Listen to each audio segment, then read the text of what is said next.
السلام علیکم ورحمۃ اللہ وبرکاتہ. آج آمت کشمیر یونیورسٹی مز انسٹیٹیوٹ آف اقبالیات یہ کرن ملاقات پروفیسر مشتاق احمد صبس یم زن سربراہ انسٹیٹیوٹک تو یہ انسٹیٹیوٹ شاید یمے خاطر آمت باعث کہ اقبال کرون وز نئی نئی سر ڈسکور اقبال سن فلاسفی اقبال سن شاعری سون یہ عقید that's for all the times to come تو ات کرو ازچ ملاقات میٹنگ دا انٹلیکچوئلز امیک بیاکھ شمار ڈاکٹر صٲبُن تعارف. السلام علیکم ڈاکٹر صٲب, تُہۍ چھِو حظ ٹھیک صحت چھِ ٹھیک.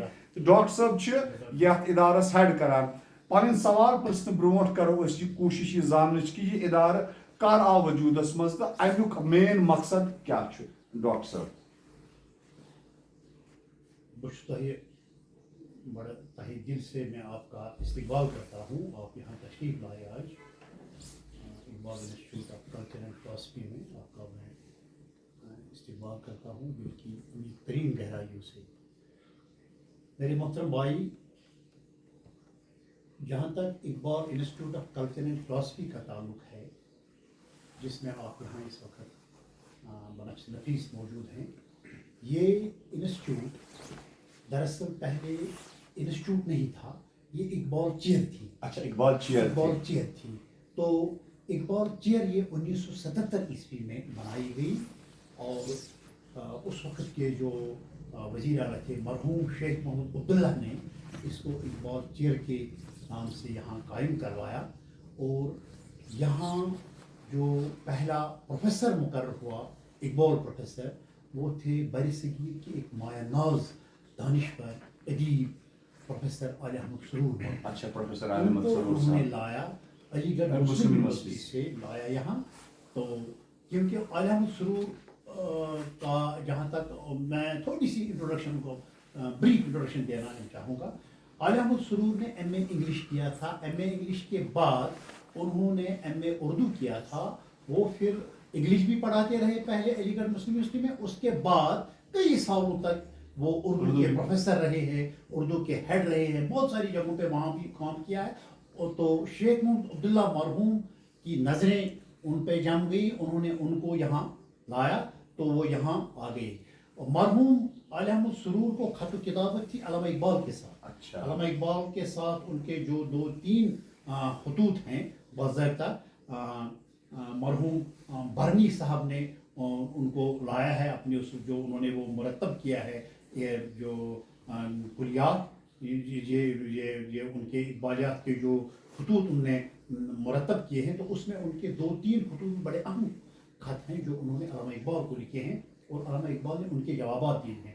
تو میں یہ عرض کر رہا تھا کہ علی احمد سرور کو انہوں نے یہاں اولین سربراہ کے طور پہ لایا اقبال چیئر. تو پھر 1979 عیسوی میں باضابطہ طور پر یہ اقبال انسٹیٹیوٹ بن گیا. تو اقبال انسٹیٹیوٹ کے تحت انہوں نے یہاں بہت سارے اسکالرس کی یہاں انہوں نے یہ گائیڈنس کی. انہوں نے یہاں ایم فل کیا, پی ایچ ڈی کیا. بڑے بڑے اسکالرس ہیں ہمارے. پھر تیسرے ہمارے ایک یہ رہے ہیں ڈائریکٹر پروفیسر محمد امین اندرابی مرحوم میرے استاد محترم. تو انہوں نے بھی یہاں پی ایچ ڈی کیا ہے علی احمد سرور کے اندر. پھر پروفیسر بشیر احمد نحوی ہمارے اس وقت جو ان سے جو یہاں مجھ سے پہلے تھے سربراہ, انہی کے اندر میں نے بھی پی ایچ ڈی کیا ہے. ان کو یہاں انہوں نے بھی علی احمد سرور کے تحت ہی پی ایچ ڈی کیا ہے. ہاں, تو اس کے بعد پھر تسکینہ جی آ گئی, پروفیسر تسکینہ, انہوں نے بھی انہی کے اندر پی ایچ ڈی کیا, وہ بھی یہاں سربراہ رہی. تو علی احمد سرور کے بعد جو دوسری یہاں فوٹوگراف ہیں وہ ہیں پروفیسر سبی احمد کمالی صاحب. یہ بھی یہاں انہوں نے فارن میں پڑھا تھا. تو یہ بھی یہاں اسلامیات کے پروفیسر تھے, عربی کے پروفیسر تھے. ان کو یہاں لایا گیا ایز ڈائریکٹر. حالات خراب تھے ان دنوں, انہوں نے صرف 1 سال کام کیا. اس کے بعد پھر امین اندرابی صاحب آ گئے, پھر نحوی صاحب آ گئے, پھر تسکینہ جی آ گئے. اور اب میں اس کے بعد میں آپ کو یہ کہنا بھول گیا 2008 عیسوی میں اس کو it has been renamed as Iqbal institute of culture and philosophy.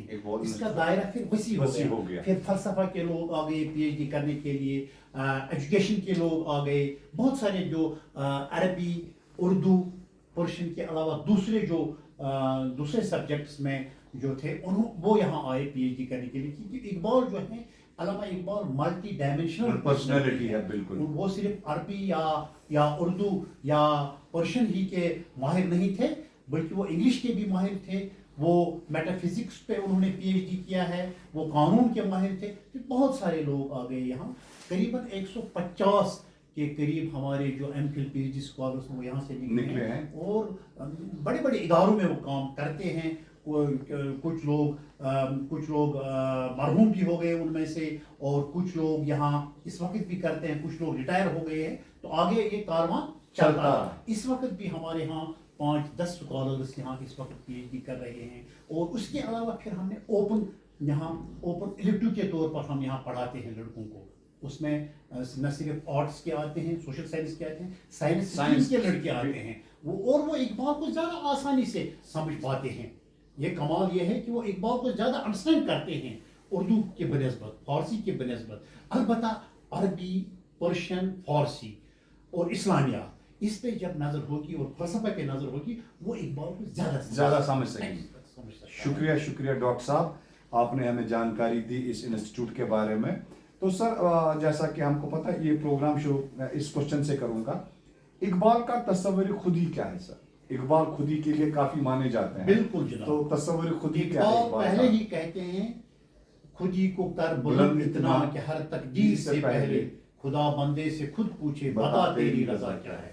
خودی میں اور جو حق پرستی ہے جسے تو نیستی سمجھا ہے اے غافل وہ ہستی ہے.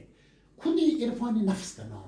یہ بہت سارے دانشوروں نے پہلے بھی اس پہ لکھا ہے, ایک طریقے دوسرے طریقے. دراصل علامہ اقبال نے قرآن سے اس کو ڈرائیو کیا ہے.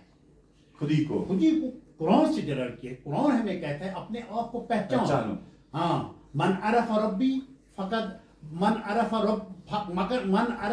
نفسہ فقط عرف ربہ. جس نے اپنے نفس کو پہچانا, یہ دراصل قول ہے, قول حضرت علی کرم اللہ وجہ کا قول. جس نے اپنے آپ کو پہچانا, جس نے اپنے نفس کو پہچانا, اسی نے دراصل اللہ کو بھی پہچانا. عرفان نفس کا نام خودی ہے. اقبال نے کہا اسی تصور کو ذرا اس نے واسٹنس دے دی ہے کہ اپنے آپ کو پہچان, آپ کو کس کام کے لیے دنیا میں لایا گیا ہے, کون سا کارنامہ آپ کو دنیا میں انجام دینا ہے. تو اسی لیے اقبال نے زیادہ انسانیت کو اپنے آپ کو پہچانے اور انسان کو جو کام کرنا ہے دنیا میں امن کے لیے, انسانیت کے لیے, بھائی چارہ کے لیے یا دوسرے انسانوں کی خدمت کے لیے وقف کرنا ہے اپنے آپ کو, وہ پہچانے اپنی اس ہستی کو, اپنے اس منصب کو وہ پہچانے. تو اقبال نیچرل میں کہتا ہوں اقبال نے خودی کا یہی تصور, اور پھر خودی اور عشق اس نے منسلک کیا ہے. اگر ہو عشق تو ہے کفر بھی مسلمانی, نہ ہو تو مرد مسلمان بھی کافر و زندیق. یعنی عشق سے ہمیں ایسا عشق ہونا چاہیے, ہمیں ایسا عرفان نفس ہونا چاہیے کہ جب اپنے آپ کو ہم پہچانیں گے تب ہم ہر ایک چیز کو پہچان سکتے. ہم اللہ کو بھی پہچانیں گے, کائنات کو مسخر کر سکتے ہیں. کس طرح سے مسخر کر سکتے ہیں؟ جب انسان اپنے آپ کو پہچانے. اسی لیے وہ کہتے ہیں کافر بیدار دل پیش صنم بہز دینداری کی کھف اندر حرم. ایک کافر جو ہماری نظروں میں وہ کافر ہے, انبلیور ہے, کافر بیدار دل. لیکن اگر اس کا دل بیدار ہوگا, اگر اس کا دل ہوشیار ہوگا, کافر بیدار دل پیش صنم, وہ صنم کے نزدیک بھی ہوگا, وہ ایک بت کے نزدیک بھی اگر ہوگا لیکن بیدار ہے. کافر بیدار دل پیش صنم بہز دینداری کی کھف اندر حرم. وہ اس نام نہاد دیندار سے بہتر ہے, فار بیٹر ہے, جو مسجد میں بھی سویا ہوا ہے. اقبال کا تصور اس سے یہ عکس کیا جا سکتا ہے کہ اقبال ہمیں بیدار دل دیکھنا چاہتا ہے, اقبال ہمیں ڈائنامک دیکھنا چاہتا ہے. اسی لیے وہ کہتے ہیں کہ اگر وہ عشق تو ہے کفر بھی مسلمانی, نہ ہو تو مرد مسلمان بھی کافر و زندگی. یعنی عشق اور خودی کو وہ آپس میں ملاتے ہیں. کہتے ہیں دنیا میں آپ کو انسانیت کی فلاح کے لیے کارنامے انجام دینے ہیں. آپ کو جس نے آپ کو پیدا کیا ہے, چاہے وہ کسی بھی مذہب سے آپ تعلق رکھتے ہیں, لیکن آپ کو یہ دیکھنا میں کریٹ کیا گیا ہوں, میں تخلیق کیا گیا ہوں کوئی کارنامہ انجام دینے کے لیے, دنیا میں بھلائی پھیلانے کے لیے, دنیا میں برائی کو ختم کرنے کے لیے پھیلایا گیا ہوں, دنیا میں امن اور آشتی پھیلانے کے لیے پھیلا یہ مجھے پیدا یعنی کیا کہ ہے. انسان کو وہ مجبور کرتا ہے کہ اپنے پرپز آف لائف پر آپ دھیان دیجیے. آپ کا تکلیف اگر ہوئی ہے تو اس تکلیف کے پیچھے اللہ پاک کا کوئی ہے, کوئی راز ہے, بالکل کوئی وجہ ہے جو آپ نے اپنے آپ کو پہچانا ہے. اسی لیے آج کل کے دور میں ہم اگر یہ کہیں گے کہ اقبال کی کیا ریلیونس ہے, اقبال کی یہ اپنے آپ کو پہچان, وہ کہتے ہیں کہ وہ کہتے ہیں سیلف ریئلائزیشن. ہوس نے کر دیا ہے ٹکڑے ٹکڑے نوے انسان کو. ہوس نے, ملک گیری نے, مادیت نے ہمیں ٹکڑے ٹکڑے کر, ایک دوسرے کا گلا ہم کاٹ رہے ہیں. یہ ہوس گیری ہے, یہ مادیت ہے. ہاں وہ کہتے ہیں ہوس نے کر دیا ہے ٹکڑے ٹکڑے نوے انسان کو. اخوت کا بیاں ہو جا, محبت کی زباں ہو جا, ارے بھائی چارے کی زباں ہو جاؤ, محبت کی زباں ہو جاؤ, محبت کو پھیلائیے, لو کو پھیلائیے, ہیٹریڈ کو ختم کیجیے. نفرت کو ختم کیجیے. یہی ہے, اسی تصور کے دائیں بائیں اس کا یہ سارا فکر, اس کا یہ سارا تھاٹ پروسیس یہی گھومتا ہے اس کے ساتھ. شکریہ ڈاکٹر صاحب. اچھا, اقبال کا کیا کنسپٹ ہے قرآن اور حدیث کو لے کر یا مسٹسزم کو لے کر؟ کہیں کوئی برج ہے جو اقبال نے بنایا اپنی شاعری میں, اپنے فلسفے میں؟ دیکھیے محترم, اقبال نے جو انسپائریشن لی ہے, اس نے انسپائریشن لی ہے پہلے قرآن سے اور سیرت سرور عالم صلی اللہ علیہ وسلم. وہ کہتے ہیں کہ قرآن میں ہو گوت زن اے مرد مسلمان, اللہ کرے تجھے عطا جدت کردار. اگر آپ گوت زن ہو جائیے, ڈوب جائیں گے آپ قرآنی تعلیمات میں, تو ایک نیا کردار آپ میں پیدا ہو جائے گا. نیا کردار, ایک انوکھا وہ کردار پیدا ہو جائے گا جو صاف ہوگا, پاک ہوگا, تمام معاشرے کو پاک کرے گا. یہ ہے قرآنی کانسیپٹ. میں نرسل کہتا ہوں, نرسل میں. اور سیرت سرور عالم صلی اللہ علیہ وسلم کے متعلق, وہ تو بلکہ اس کے جو فرزند ارجمند ہیں وہ گزر گئے 2015 میں, وہ کہتے ہیں ڈاکٹر جسٹس جاوید اقبال, وہ کہتے ہیں کہ میرے نزدیک اقبال نہ صوفی تھے, نہ کچھ اور تھے, نہ فلاسفر تھے. میرے نزدیک حضرت علامہ اقبال عاشق رسول اکرم صلی اللہ علیہ وسلم تھے. وہ عشق رسول اکرم صلی اللہ علیہ وسلم میں بقائد یہ ہوا تھا, پیوست ہوا تھا. وہ قرآن اور سیرت سرور عالم صلی اللہ علیہ وسلم کے شیدائی تھے, جن کی میر حسن نے ان کو یہ تعلیمات دے دی ہے. ان کے جو اولین ٹیچر رہے ہیں وہ پرائمری اسکول کے ٹیچر. یہ دیکھیے آپ ان کا کیسا تھا اساتذہ. آج کل کے دور میں ہم جب دیکھتے ہیں, ہم جب آگے جاتے ہیں, پچھلے ہمارے جو اساتذہ ہیں یا اپنے ماں باپ ہیں, ان کو ہم بھول جاتے ہیں. وہ کہتے ہیں, میرے استاد محترم جو میر حسن تھے, وہ کہتے ہیں مجھے اقبال و سید کے گھر سے فیض پہنچا ہے. پلے جو اس کے دامن میں وہی کچھ بن کے نکلے ہیں, جس نے پرائمری سطح پر ان کو قرآنی تعلیمات سے آراستہ کیا تھا, پرشن تعلیمات سے آراستہ کیا تھا, اور صرف پرائمری سطح پر ہی. پھر وہ جب آگے بڑھے, ان کو سر کا خطاب دیا گیا, تو انگریزوں نے ان کو کہا کہ ہم آپ کو سر کا خطاب دے رہے ہیں. وہ کہتے ہیں نہیں, پہلے میرے استاد کو دیجیے. کہتے ہیں ارے بھائی آپ کے استاد نے تو کوئی کتاب نہیں لکھی ہے, آپ نے اتنی کتابیں لکھی ہیں, اس لیے ہم آپ کو دے رہے ہیں خطاب. کہا اس نے مجھ کو پیدا کیا, اس نے مجھے بنایا ہے. تو اس وقت کی سرکار مجبور ہو گئی میر حسن کو شمس العلماء کا خطاب دینے کے لیے, تب اس نے وہ سر کا خطاب اپنے لیے یہ ایکسیپٹ کیا. یہ تھا اس کا اپنے اساتذہ کے متعلق, اپنے والدین کے متعلق یہ تصور تھا انہیں, یہ احترام تھا انہیں. بہت شکریہ ڈاکٹر صاحب. اب ہم ایک اور کوشچن کی اور آتے. اقبال صاحب نے جو کتاب لکھی the reconstruction of religious thought in Islam, main theme کیا ہے سر اس کتاب کا, اور آج کی فلاسفی میں اس کی ریلیونس کیا ہے؟ بالکل جناب, دیکھیے علامہ اقبال کہتے ہیں کہ خرد افزود مرا درس حکیمان فرنگ, خرد افزود مرا درس حکیمان فرنگ, سینہ افروخت مرا صحبت صاحب نظراں. میری عقل, خرد مینز عقل, میرا جو ریزننگ پاور ہے یہ پروان چڑھا جب میں نے انگریزوں سے علم سیکھا. انگریزوں سے یس, وہ فارگیٹ نہیں کرنا, ڈینر نہیں تھا اس بات کا. بالکل. تو میری پروان چڑھی عقل, لیکن میرا سینہ جو روشن ہوا وہ صحبت صاحب نظراں جو تھے, جو قرآن تھا, جو رسول اکرم صلی اللہ علیہ وسلم تھے, جو ہمارے مشرقی علماء تھے, مفکرین تھے, ان سے میرا سینہ کھل اٹھا. یعنی میری پرسنالٹی، میرا اندرون چمک اٹھا، میری جس کو ہم اسپرچولیٹی کہتے ہیں، اسپرچولیٹی مجھے ملی اپنے جو قرآن تھا، سیرت سرور عالم سن تھا، اپنے مفکرین تھے، علماء تھے، صوفی تھے، ان سے میرا سینہ کھل اٹھا. لیکن میری عقل جو ہے یہ پروان چڑھی انگریزوں کے، تو اسی لیے انہوں نے ریکنسٹرکشن آف اسلام اس میں 7 لیکچرز دیے ہیں. علم، نالج سے انہوں نے کیا ہے پہلا لیکچر نالج کے متعلق دیا. وہ کہتے ہیں نالج کے متعلق وہ اس کو قرآن سے ملاتے ہیں، حدیث سے ملاتے ہیں کہ قرآن کہتا ہے، قرآن ہمیں، رسول پاک صلی اللہ علیہ وسلم ہمیں یہ حدیث قدسی وہ لاتے ہیں کہ ایک حدیث میں حضرت اللہ تعالیٰ وجہ سے اللہ تعالیٰ کہتا ہے، یہ رسول پاک صلی اللہ علیہ وسلم فرماتے ہیں اللہم ارنی حقائق الاشیاء کما ہی، اے اللہ مجھے دکھائیے ان چیزوں کو جس سے میں آپ کی پہچان اچھی طرح سے کر سکتا ہوں. اللہم ارنی حقائق الاشیاء، چیزوں کی حقیقت سے مجھے باخبر کرائیے. یہ ہمیں پہلے کس سے ملا ہے؟ قرآن سے، سیرت سرور عالم سے. یعنی یہ حکمت کی باتیں جو مل گئی ہیں یہ قرآن سے ہمیں ڈرائیو ہے. تو اقبال کہتا ہے جو نالج، اس نے نالج پہ پہلا خطبہ دے دیا ہے ریکنسٹرکشن میں، وہ کہتا ہے وہ ڈرائیو اسی سے وہ کراتے ہیں علم کی بنیاد پر. وہ اس کو کہتے ہیں کہ انہوں نے ڈرائیو کیا ہے جو نالج انہوں نے ڈرائیو کی ہے کس سے؟ قرآن حدیث سے.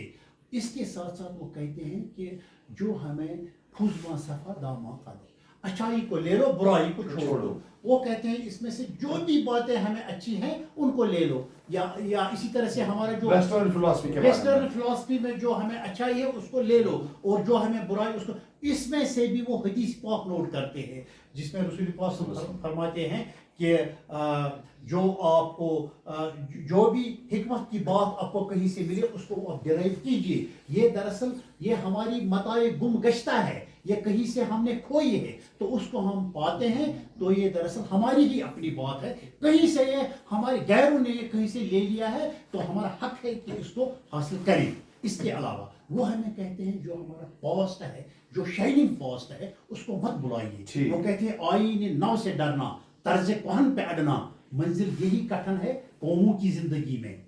آئین نو سے ڈرنا، جو آج کل کے جو آئین نو جو ہے، آئین نو سے ڈرنا، طرز کہن پہ اڑنا، اور ہمارے جو طرز کہن ہے، جو ہمارے پرانے ہیں، اسلاف ہیں، ان کی راہ لینی ہے. آئین نو سے ڈرنا، طرز کہن پہ اڑنا، منزل یہی کٹھن ہے قوموں کی زندگی میں. اسی طرح اچھا یہ شعر میں آپ کو یاد دلاتا ہوں، یہ گجرال صاحب نے، ہمارے گجرال صاحب جو وزیر آئی کے گجرات پارلیمنٹ، انہوں نے یہ شعر سنا. ان دنوں میں ایم فل کر رہا تھا، میں نے یہ شعر ان سے سنا ہے. آئین نو سے ڈرنا، طرز کہن پہ اڑنا ٹو ریزسٹ، طرز کہن پہ اڑنا، منزل یہی کٹھن ہے قوموں کی زندگی میں. ہمارے ان دنوں میں ایم فل کر رہا تھا پروفیسر امین اندرابی صاحب کے اندر. پھر میں نے ان کو کہا آپ یہ ذرا وضاحت کیجیے سر. اس طرح سے یہ شعر میں نے پارلیمنٹ میں کل سنا. کہا ہاں میں نے بھی سنا. اس طرح سے اقبال کہتا ہے کہ اپنا جو پاسٹ ہے اس کو بھی مت بھولیے. پاسٹ سے اپنی متعین کی اپنے جو اپنا آپ کا جو فیچر ہے اس کو آپ شائننگ پاسٹ سے متعین کیجیے اور مزین کیجیے. جس دوسری جگہ علامہ اقبال کہتے ہیں ضبط کن تاریخ را پائندہ شو از نفس ہائے رمیدہ زندہ شو. ضبط کن تاریخ را پائندہ شو، آپ کا جو پاسٹ ہے، ماضی ہے، اس سے اپنے ضبط کن تاریخ را پائندہ شو از نفس ہائے رمیدہ زندہ شو، اس سے آپ مستقبل کی راہوں کو متعین کر سکتے ہیں. تو یہ ہم کہہ سکتے ہیں کہ کتنا ہے علامہ اقبال کے نزدیک پاسٹ بھی کتنا اہم ہے، پریزنٹ بھی کتنا اہم ہے. اس کے سامنے پاسٹ اور پریزنٹ کی کوئی قید نہیں ہے. وہ کہتا ہے زمانہ ایک، حیات ایک، کائنات بھی ایک، دلیل کم نظری، قصہ قدیم و جدید. جدید قدیم نہیں ہے، جو جدید ہے وہ ہمیشہ قدیم بھی تھا. یعنی یہ چیزیں اس نے اسلام سے ڈرائیو کی ہے. یہ چیزیں جدید قدیم وغیرہ اس کے سامنے کچھ نہیں ہے، جو تھا وہ ہے. شکریہ ڈاکٹر صاحب. ایک اور سوال کیوں؟ اچھا ریکنسٹرکشن کے مطلب ریکنسٹرکشن میں ہمیں وہ دیتے ہیں اسی پاسٹ کی طرف زیادہ. پہلے وہ کہتے ہیں the only course open to us is to approach modern knowledge. Past کو بھی ہمیں نہیں بھولنا ہے. پاسٹ کو بھی the task before the modern Muslim is therefore immense. He has to rethink the whole system of Islam without completely breaking with the past. Past کو بھی ہمیں نہیں بھولنا ہے. اس کے ساتھ ساتھ وہ کہتے ہیں جو ماڈرن نالج ہے, اسی ریکنسٹرکشن کو کہتے ہیں, the only course open to us is to approach modern knowledge with a respectful but independent attitude and to appreciate the teachings of Islam in the light of that knowledge. Logical, even if we may be different to those who have gone before us. کہیں کہیں ہمیں ان سے اطلاع بھی کرنا پڑے گا. اچھا doctor صاحب ایک اور سوال میں آپ سے پوچھنا چاہوں گا شکوہ کے بارے میں. یہ بڑا مشہور کلام ان کا ہوا ہے, شاید انیشلی تھوڑا کنٹروورشل بھی رہا ہے. شکوہ کی کیا میسج ہے ہیومینٹی کے لیے, اور تھوڑا سا اس کا بیک گراؤنڈ بتائیے. بہت اچھا سوال کیا. پچھلے دنوں میں ایک سیمینار میں تھا یہاں دہلی سرکار کی طرف سے, وہ ہوا تھا بانگی درہ کے 100 سال. اچھا, ایوان اردو دہلی سرکار کی طرف سے وہ وہاں سہ روزہ قومی سیمینار تھا. اس میں بھی مجھے یہی شکوہ اور جواب شکوہ, کیونکہ وہ بانگی درہ میں آتا ہے. بالکل. شکوہ میں دراصل اللہ تعالیٰ کی طرف سے ایک شکایت ہے. یہ کہتا ہے بندے کی طرف سے, بندے کی طرف. اس وقت جو حالات تھے ورلڈ میں, مسلمانوں کے حالات ناگفتہ بے تھے. ہر طرف سے ان پہ پھٹکار پڑی تھی. انگریزوں کا تسلط تھا تمام دنیا میں, زیادہ تر مسلمانوں پر. ان کو گاجر مولی کی طرح ہٹایا جا رہا تھا. اقبال انہیں یہ توجہ, وہ پہلے خدا سے شکوہ کرتے ہیں, تیرے قرآن کو سینوں سے لگایا ہم نے, تجھے سب کچھ ہم نے کیا ہے, پھر بھی یہ شکایت ہم وفادار نہیں, ہم وفادار نہیں, تو بھی تو دلدار نہیں. کبھی ہم سے کبھی غیروں سے شناسائی ہے, بات کہنے کی نہیں, تو بھی تو ہر جائی ہے. تو اقبال پھر جوابی شکوہ, پہلے انہوں نے شکوہ کیا اللہ پاک سے, بندے کی طرف سے خدا کو شکوہ کیا. تو تمام علامہ اقبال کے خلاف ہو گئی, اور یہ کیا کہتا ہے, شکوہ کرتا ہے. اس نے ڈرامٹائز کیا تھا سچویشن کو. پھر اس نے کہا کس نے میری قرآن کو سینوں سے لگا. وہ کہتے تمہارے اسلاف, تم کیا ہو, ہاتھ پہ ہاتھ ہے, منتظر فردا ہو. ارے بھائی اب ڈائنامک تھے آپ کے جو اسلاف تھے, وہ ڈائنامک تھے, وہ ایک ہی جگہ پہ نہیں بیٹھتے تھے. وہ دن کو اجالے میں وہ ڈائنامک رہتے تھے, دن میں وہ بڑے چوکنا رہتے تھے, محنت کرتے تھے, مشقت کرتے تھے, اور راتوں کو وہ اشبار رہتے تھے. آپ ان کو دیکھیے, سر جھکائے رہتے تھے. آپ صرف دعویٰ کرتے ہو, آپ کچھ نہیں ہو. آپ بن جائیے نا ذرا, آپ ان لوگوں کی طرح بن جائے, پھر آپ میں اللہ تعالیٰ کو قوت پیدا کرتے ہیں. اس طرح سے اللہ تعالیٰ کہتا ہے من جد وجد, جس نے کوشش کی اس نے پایا. آپ تو آئیے نا, آپ جدوجہد کیجئے علم میں, ادب میں, جس سے قرآن بھی کہتا ہے والذین جاہدوا فینا لنہدینہم سبلنا. سورہ العنکبوت کی آخری آیت ہے. ریکنسٹریکشن میں اس کو وہ کوٹ کرتا ہے علامہ اقبال. کہتا ہے کہ جو لوگ ہماری راہوں میں جدوجہد کرتے ہیں انہیں ہم اپنی راہیں دکھاتے ہیں. اقبال اس کی تفسیر کرتے ہیں, ان کی راہوں میں جدوجہد کرنا ہے علم اور ادب کی راہوں میں, علم اور ادب کی راہوں میں جدوجہد کرتے ہیں. اسی طرح دانا اور حکمت کی راہوں میں جدوجہد کیجیے. تو شکوہ اور جواب شکوہ میں یہی میسیج ہے ہمارے لیے کہ ہم ڈائنامک بن جائیں, ہم مخلص بن جائیں, آگے بڑھ جائیں, تو اللہ تعالیٰ ہماری مدد خود بخود کرے گا. شکریہ ڈاکٹر صاحب. ایک اور سوال ہے, اکثر لوگ پوچھتے ہیں کہ کیا علامہ اقبال بڑے شاعر تھے یا بڑے فلسفی تھے, آپ کا کیا کہنا ہے اس پر ڈاکٹر صاحب؟ اقبال تو شاعر بھی تھے بڑے, البتہ وہ تھے نا, وہ منکسر المزاج تھے. وہ کہتے ہیں میری اس کو شاعری کو اب شاعری سمجھے, میرا ایک پیغام ہے. دراصل میں ایک پیغام دنیا میں چاہتا ہوں, تمام انسانوں کو دینا چاہتا ہوں. لیکن اصل میں وہ شاعر بھی بڑے تھے برابر. وہ شاعری بھی انہوں نے کمال کی ہے. انہوں نے کمال تو یہ ہے, انہوں نے اردو میں شاعری کی, انہوں نے پرشین میں ایسے اشعار کہے کہ پرشین شعراء بھی ایسے اشعار نہیں کہہ سکتے تھے. تو شاعر بھی تھے وہ ماشاءاللہ بہت اچھے, فلسفی بھی تھے بہت بڑے, کیونکہ انہوں نے ادب بھی پڑھا تھا, فلسفہ بھی پڑھا تھا. البتہ ان میں ایک منکسر المزاجی تھی. وہ کہتے تھے کہ میری شاعری کو شاعری آپ نہ سمجھے, میرا ایک پیغام ہے. ان کا پیغام بھی ہے, ان میں ایک ڈائنامزم تھا, ہر علم کا ڈائنامزم ان میں تھا. اچھا, اور یہ بھی بتایا جاتا ہے کہ علامہ اقبال کی پھر ایک فکر رہی تھی ایک خاص مذہب کی اور, یا ان کا رجحان سیکولر رجحان تھا؟ یس, دیکھیے علامہ اقبال بنیادی طور پہ مسلمان تھے, لیکن